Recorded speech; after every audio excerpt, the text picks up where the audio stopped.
Hello，大家好，歡迎返嚟我嘅 channel，我係啫喱。我呢度咧準備咗大概500個 gram 左右嘅牛蒡啦。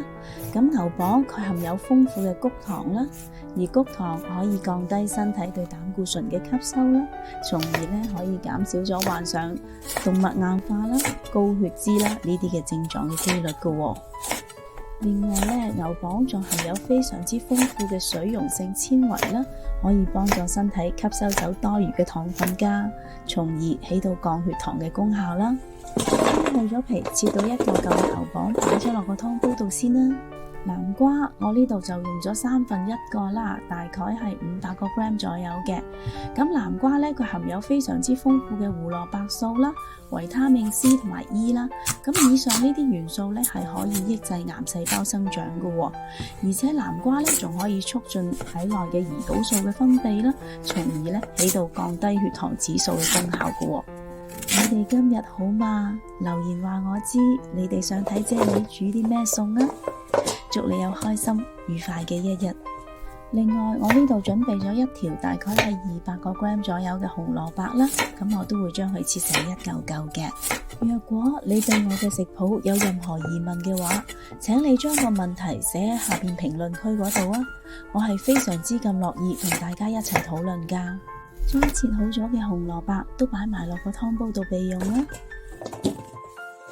健脾養胃、補血補腎嘅栗子啦，我呢度會用30個 gram 左右嘅。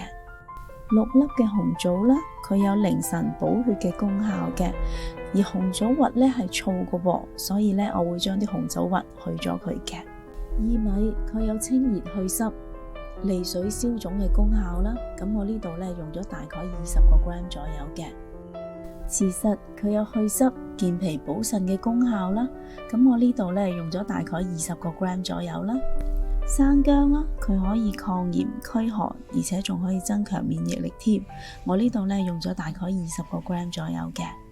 腰果佢含有非常之豐富嘅蛋白質啦，同埋不飽和脂肪酸嘅，佢可以降低血液嘅黏度，調整血脂同埋軟化血管啦，從而有效地抑制血壓嘅上升嘅。咁我呢度咧用咗大概80個 gram 左右啦。上述嘅乾品喺製作嘅過程中，難免會沾上一啲嘅沙石塵啦，所以咧我會將佢清洗3-4次嘅。同埋我會將呢一個湯嘅所有食材用料 list 咗喺呢條片嘅最後啦。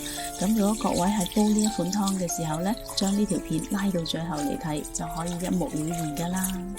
為咗避免各種營養元素嘅流失啦，以上嘅乾品喺煲湯之前，我都唔建議提前去浸佢噶，只要將佢哋切咗洗乾淨就可以用得噶啦。將所有準備好咗嘅食材擺晒落個湯煲度啊！今日我會用電子湯煲嚟煲湯啦，所以我會加入2.5至3列左右嘅清水嘅。個湯煲滾咗之後，我會再煲多佢120分鐘嘅。哇，咁快個湯就已經煲好咗啦！好香啊！牛蒡同南瓜嘅香味交織埋一齊，原來真係可以令人食慾大振噶。呢一個湯水無論係大人小朋友，1年4季都啱飲噶。不如今晚你哋都試下煲呢一個咁有益又好味嘅湯水啦。